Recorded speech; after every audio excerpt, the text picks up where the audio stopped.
Welcome, everybody. I'm Enrico Bullian, General Manager of Radio Frequency.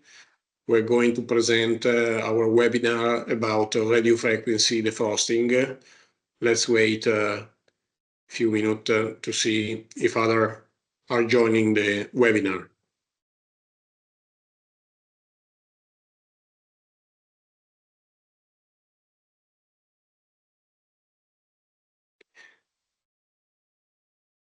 You will receive the video after my presentation, so if you want to take notes, but otherwise we will make sure that you receive the documentation after the webinar.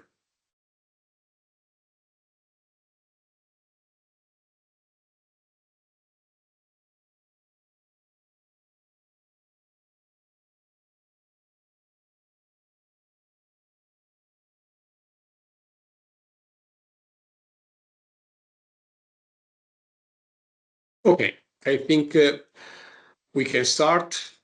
Again, it's Enrico. I'm the General Manager of Radio Frequency, RF system, and we are talking about radio frequency defrosting.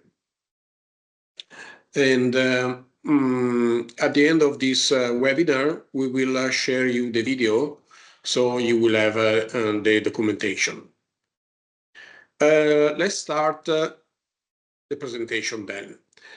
Why this webinar about radio frequency?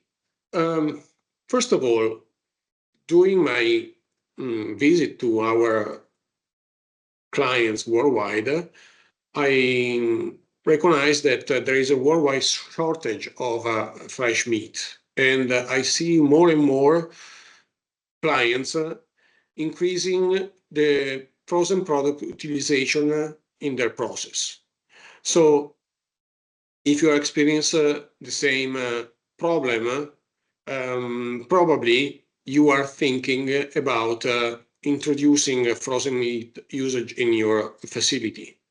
And if you are already using frozen products for your production, for sure you'd be interested to understand how this technology can improve the food and safety quality, particularly about the bacteria proliferation.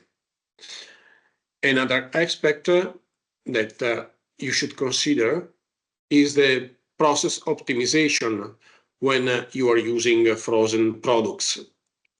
For those of you that already use it, you know that it takes quite a long time and quite a lot of workforce to manage the logistic of the workflow. And we'll see how radio frequency can optimize this process. Last but not least, the cost reduction. Again, for those of you that are already familiar with the use of defrosting of frozen products, you probably notice that you are getting product loss during the process. And in order to defrost product, you need energy. And we'll see how radio frequency will help reducing drip loss and saving energy. So I think we have enough reason why to talk about radio frequency defrosting. And I hope that discussing this issue, you will end this webinar with some takeaways which will be useful for your work. So about the agenda. First of all, I will briefly introduce who we are, and then we will go more deeply into the radio frequency technology, because maybe the reason you decide to attend such a webinar is because you would like to understand more about the technology. I will then try to give you some clues about the comparison between this technology and other defrosting technologies, and speak about the advantages of radio frequency defrosting. At the end, we will make some conclusion with just one S, sorry for the mistake. And I hope you will have a question. I will try to answer all of them. And if not, I will write you back. So please post your question in the. You can use the DNR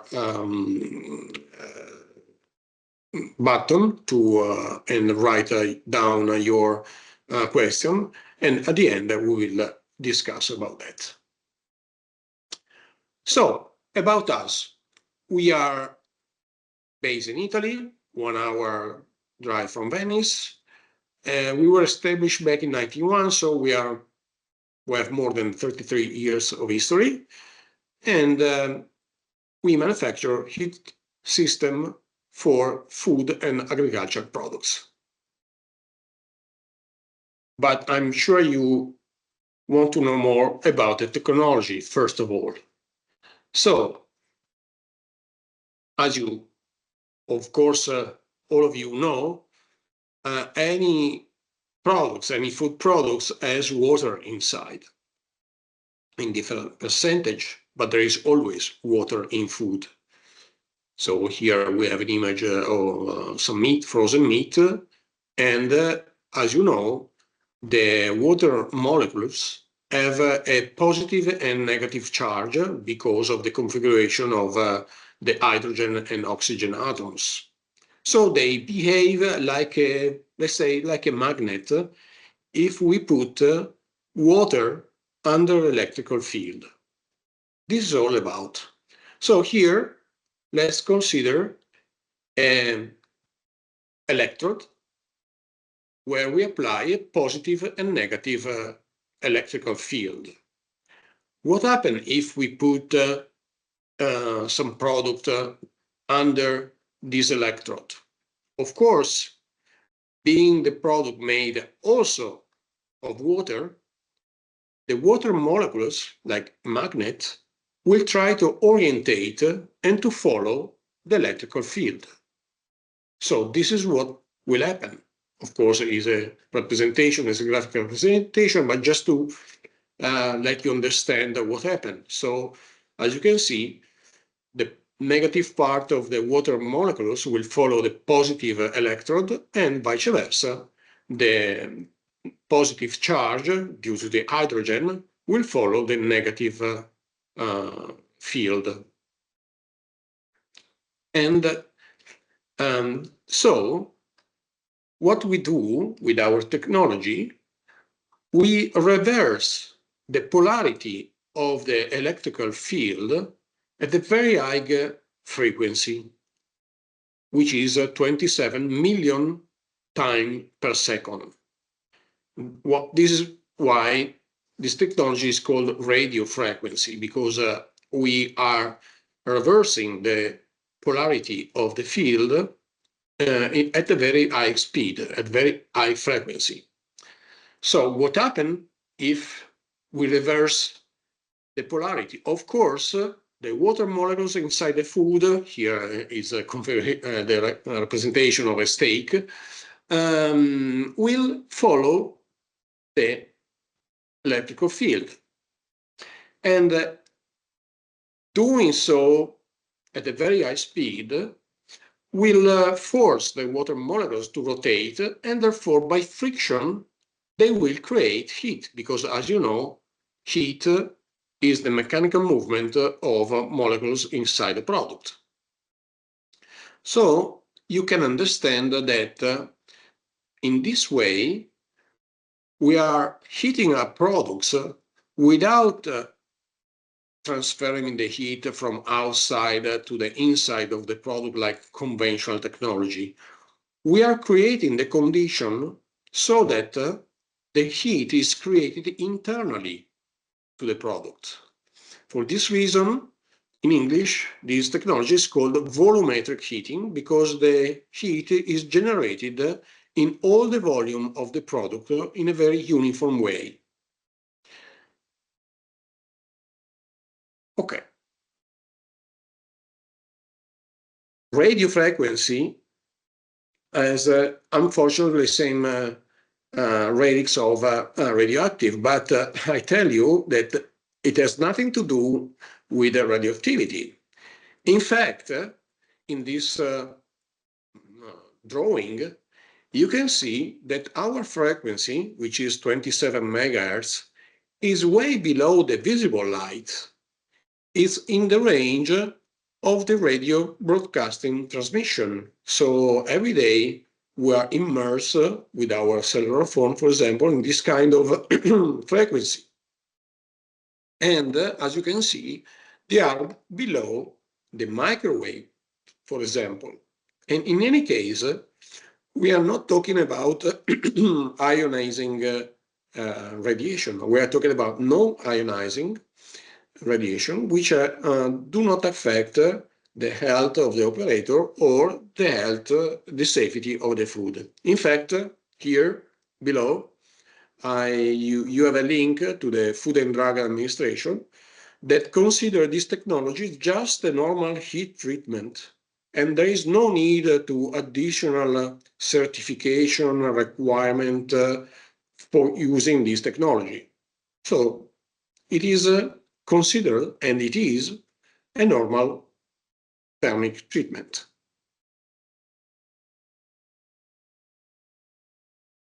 I will now discuss about the comparison between this technology with other systems. For example, any conventional system using hot air, using water, no matter if the heat is created by electricity or by the use of fossil fuel like a gas burner, the heat will always go from the outside surface of the product to the internal surface of the product. And doing so, of course, what happens is that the outside part of the product will be hotter than the inside part of the product, letting, for example, bacteria proliferate and oblige you to wait long hours before the product is defrosted, typically from 12 to 24 hours if we are using natural defrosting. So, which are the disadvantages of using conventional technology or no technology at all, like in natural defrosting, which means you take your product out of the freezer and you just let it there, reaching positive temperature.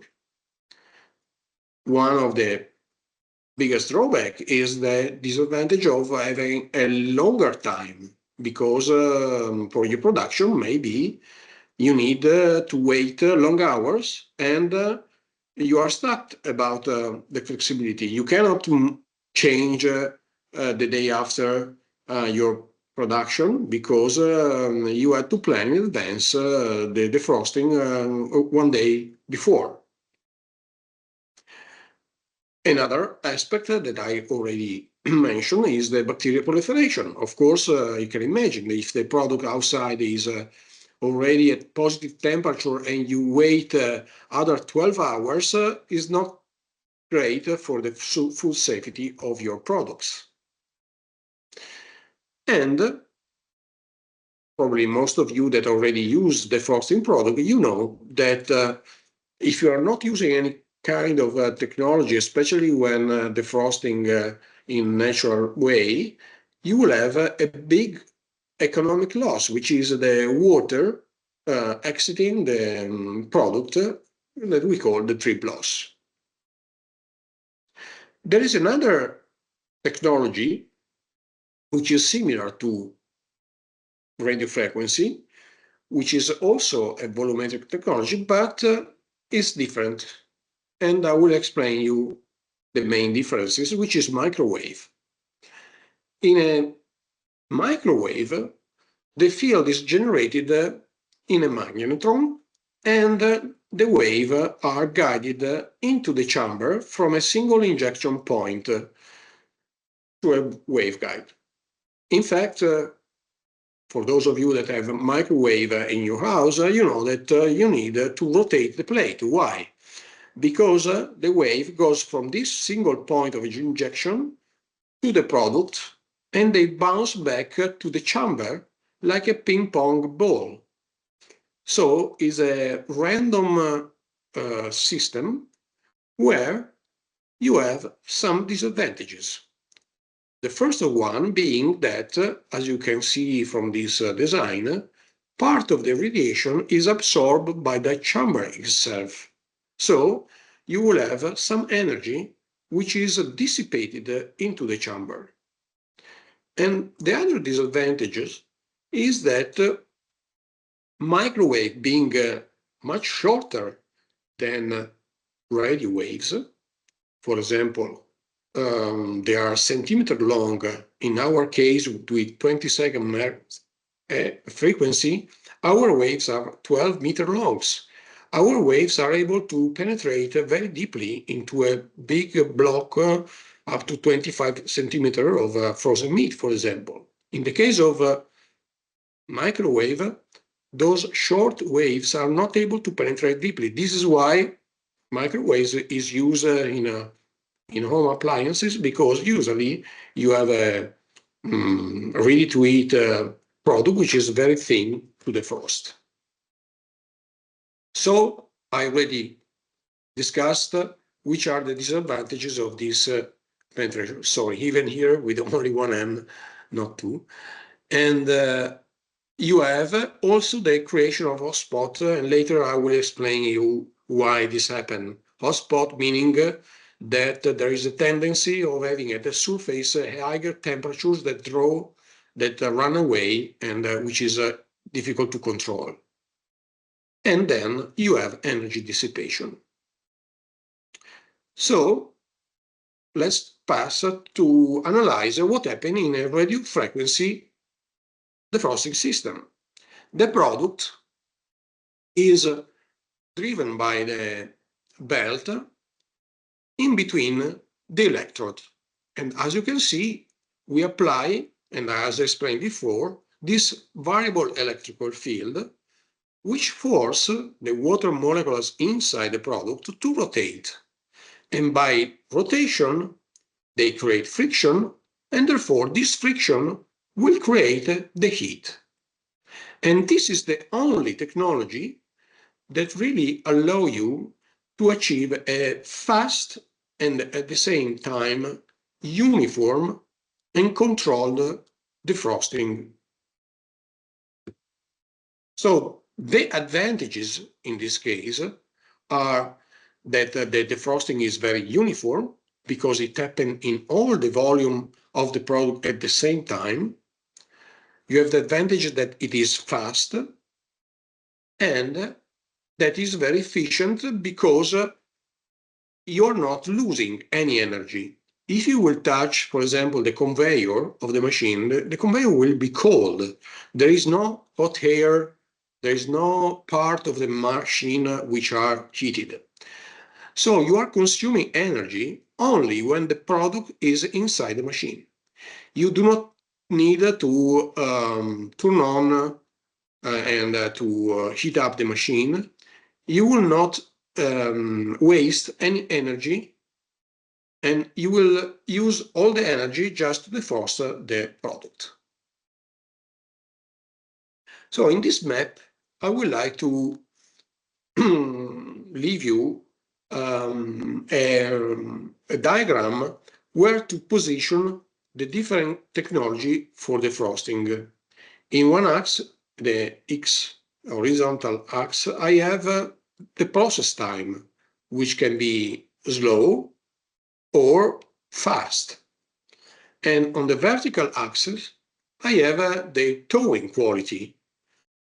For example, one way to consider the towing quality can be the uniformity of the towing, non-uniform or uniform. So let's start from the external heating, the conventional systems. If you are not using any technology at all, means that you are just taking out of the freezer your products, you will have a very slow, can be even up to 48 hours. It's very depend on the size and the dimension and the kind of protein of the product. And as I explained before, you will end up in any case with a non-uniform product that has the risk of bacterial proliferation. An alternative is using a tumbler, and the tumbler for sure is not as low as the natural towing, and for sure will give you more uniform result than not using any technology at all. Then you have a defrosting chamber where you can further reduce the time and having a more uniform product. And but all of this system, in any case, will require time, and especially if you want to achieve a uniform defrosting of the product. Then we have another family of technology, which is the internal heating or volumetric heating. In English, is also called dielectric heating because of the dielectric property of every product inside the electrical field. And you have the winner in speed, which is for sure the microwave, is very fast. But then you have the final winner in both dimension, which is speed and uniformity. So radio frequency is the best technology to achieve a very rapid and uniform defrosting.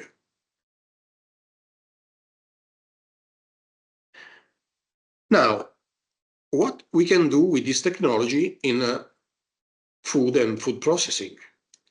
In a RF system, we use the technology, for example, for drying products, especially in a post-baking application, where our clients are looking to reduce the internal moisture of the products and increase the shelf life of the product.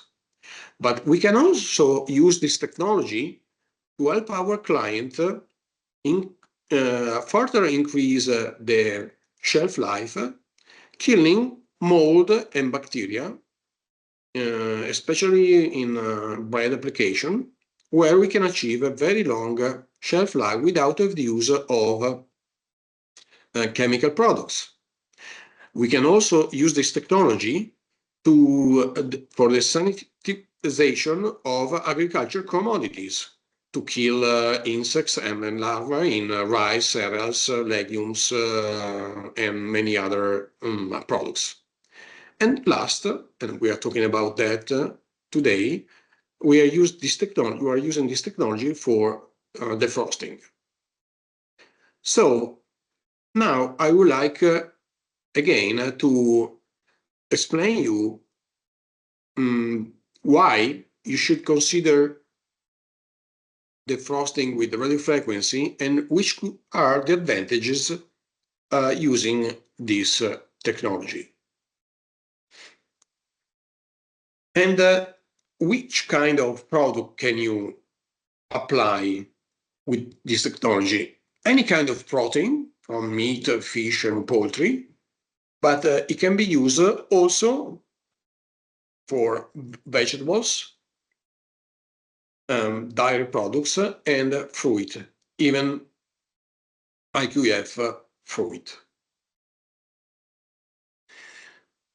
So let's speak about the advantages. The first one being the time reduction. I already mentioned that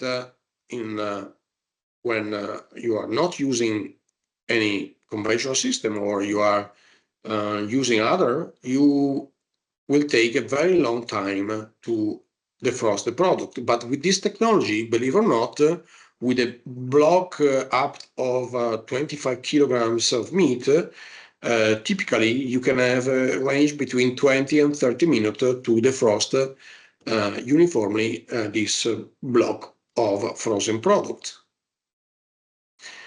And as a consequence, because you are defrosting very fast and in a very uniform way, you will reduce drastically the drip loss, which is let's say, the loss in liquid that any kind of frozen product will have when waiting long hours to defrost.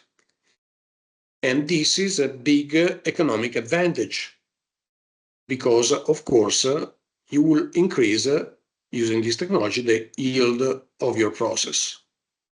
Another consequence of the high speed of this process is that we significantly reduce the bacterial contamination, improving the quality of your products. The product on the belt will be without drip loss. Therefore, we'll have a very clean operation.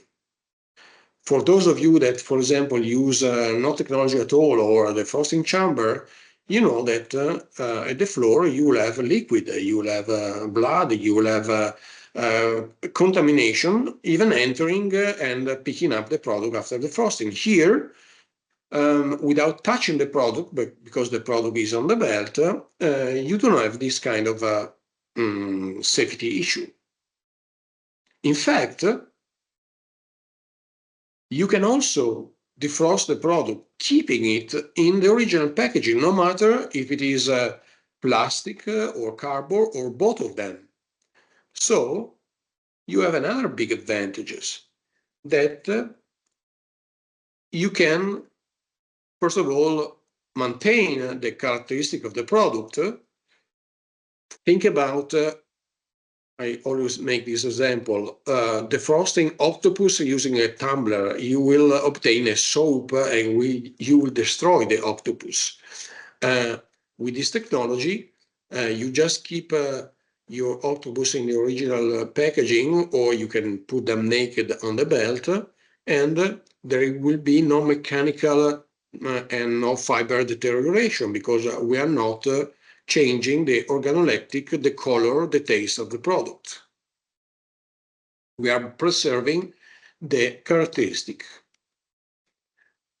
Because of the speed of the system, you can also reduce the stock of frozen product because you don't need to stock so much because you can just use just in time what you need.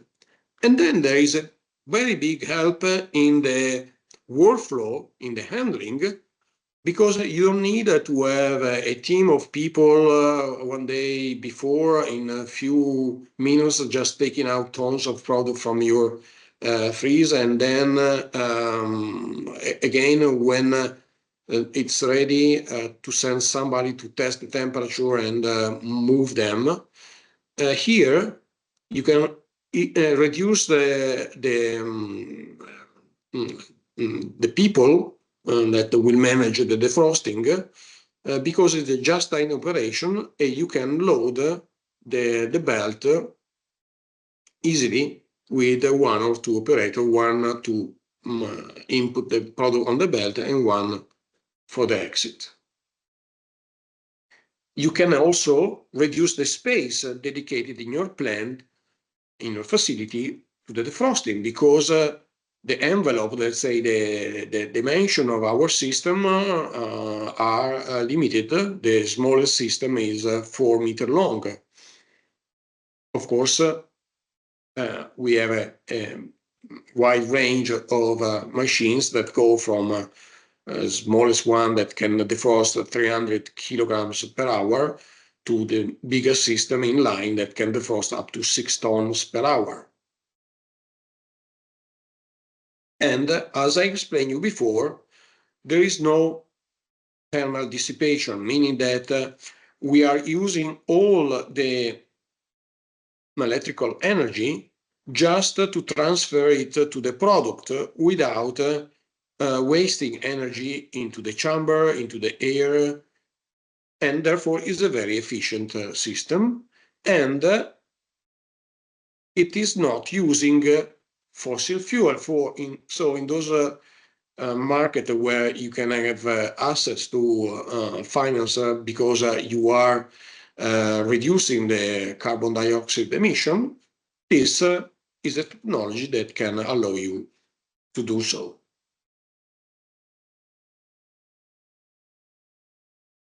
These are some examples of, for example, fruit and vegetables, defrosting.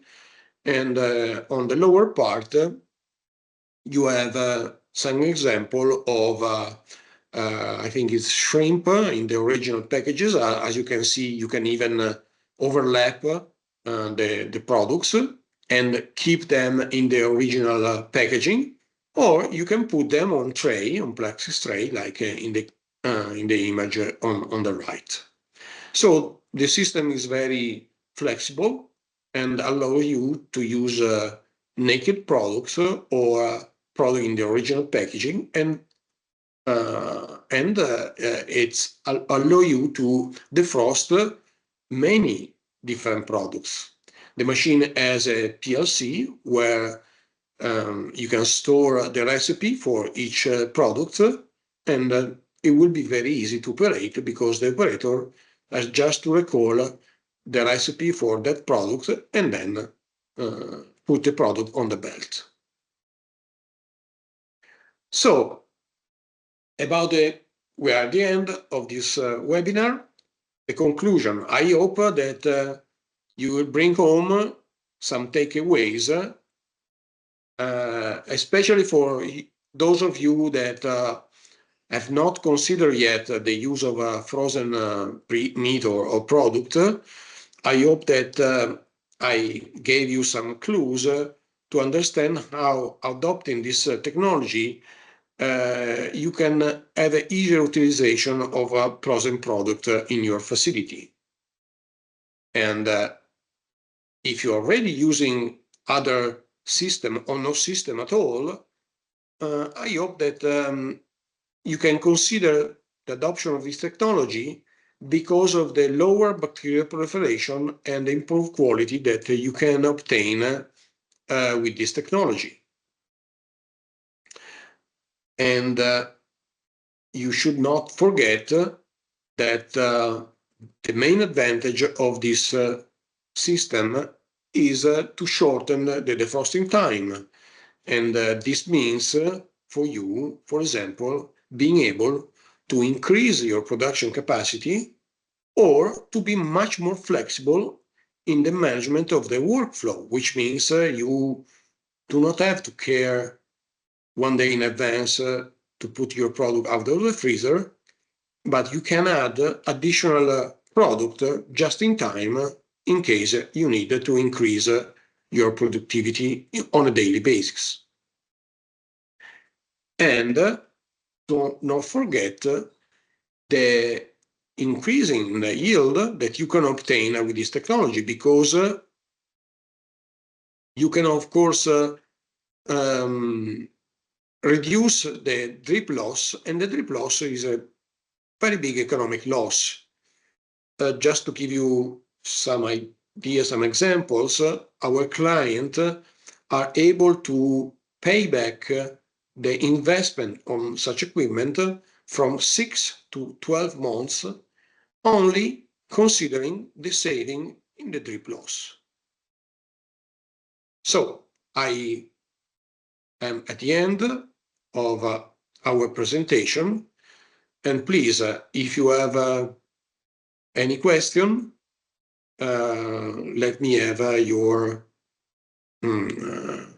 your question here so that I can answer to you. Don't be shy. Wait some minutes for your questions.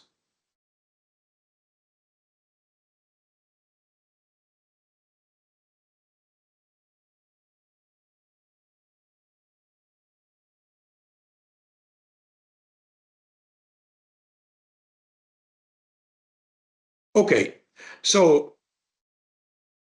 I give you some additional information about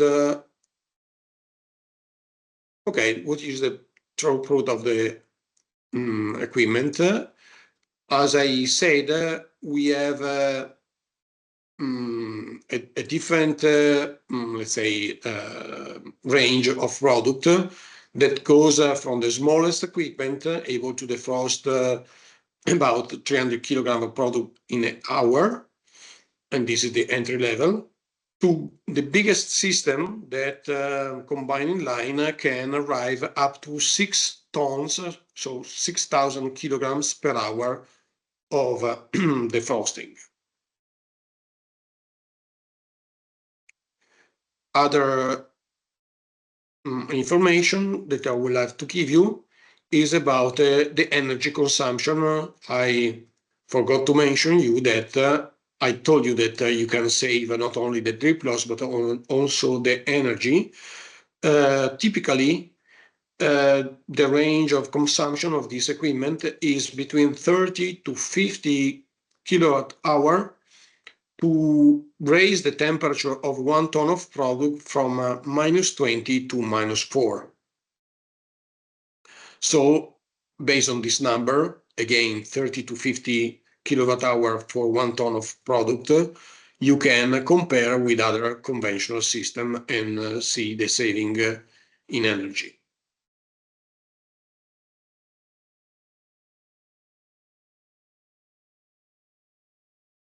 Another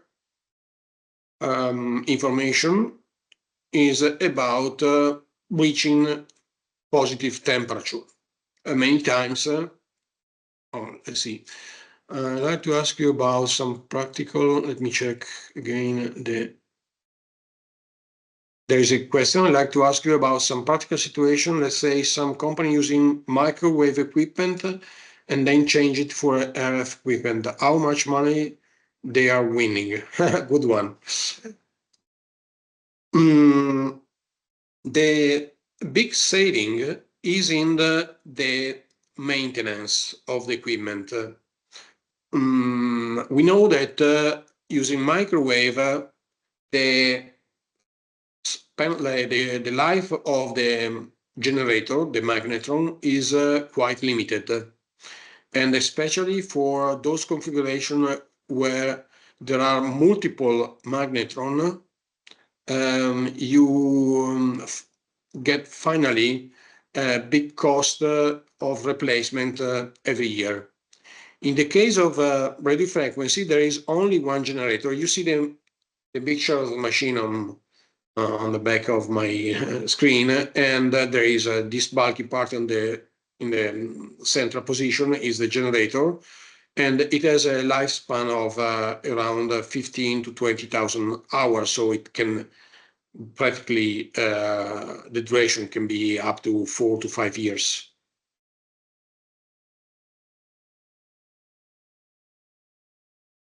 Okay, so there is a question about Russia. In Russia, we have a distributor, and that can help you with the handling and with the service. And so you can contact me later on, and I can give you the reference of our distributor. Okay, now I see other question. Can this technology machine used for frozen cooked food? And what is the capacity? Yes, it can be used for cooked food as well, but with this caveat, which means, as I told you, this technology is also called dielectric heating, meaning that every different, let's say, food and every different substance has a different dielectric, which means the property of absorbing or not electrical field. So if your cooked food is made of meat, only meat, for example, it is fine. But if you have a ready meal make, for example, of rice, vegetable, and meat, I will not recommend because we will not be able in that case to reach uniform temperature. maybe in that case, a microwave like in your house is the best option.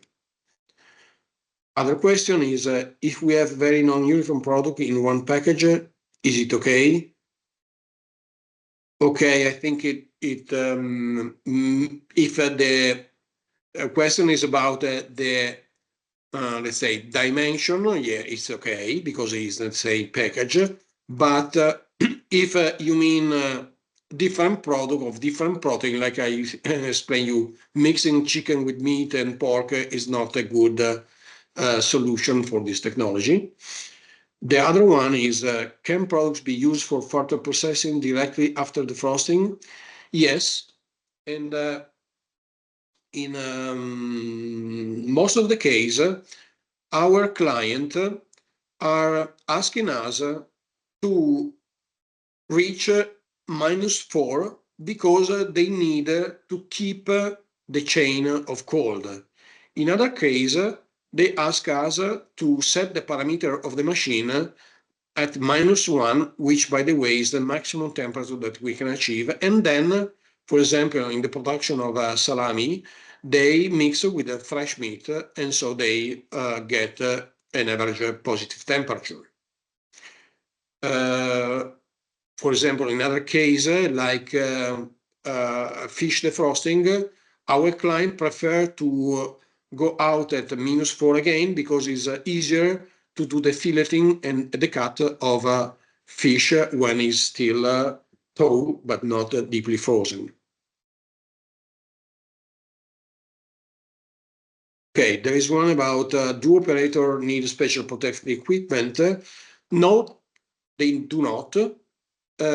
Because, as I said, this frequency is not ionizing, so you don't need any protection, and it is not even noisy, and so we don't need no, the operator doesn't need to wear either protective equipment for the ear. And the last one is, how can I achieve a positive temperature? Like I explained before, our client are just leaving the product to reach a positive temperature in few hours if they need in their process, or they can use, for example, a defrosting chamber to reach temperature from -1 to positive. There is a question about energy consumption. I already answered. And will radio frequency equipment be used for drying, sanitization on one machine? No, sorry for that misunderstanding. It's a different combination in the case of drying, for example, because in drying you need to extract the vapor, and so you need a fan to extract the water vapor from the machine. So it's a different, let's say the technology is the same, but the configuration of the machine is different. Same thing with, for example, pasteurizing, because you need to raise the temperature with this technology in very short time, few minutes, and then you need to keep it. So we need to add a module where to maintain the pasteurization temperature. So let's say the technology is the same, but you cannot use the same equipment to achieve all the three different applications. If we need to defrost product with a lot of bone, can we use radio frequency technology? Okay, in the case you have composition with bones or composition with a lot of fat, of course, we have to take in consideration the fact that bones and meat, fat and meat behave in different ways. So, for example, in case of fat, believe or not, is able to absorb more energy than meat. So, in order not to let the fat run away to increase the temperature, we have to go with a shorter power density, increasing the time and therefore reducing the machine capacity. But it is possible, and we have to adjust the parameters. Okay, so I think I answer all of your questions. We arrive at 9:45. Please, as I said, you will receive the video, and you can contact me either by LinkedIn. For those of you that use LinkedIn, this is you just find me with my name and last name, Enrico Bullian, or you can email me at vd@rfsystem.it, and I will be more happy than answer all your doubt. And we have a lab in our factory. So for those of you that would like to see the technology, we can even organize a visit to our clients, because I think that better than me, our client can explain you the technology, how it works, and how it solves their problems. Thanks again for following this webinar. Hello to everybody.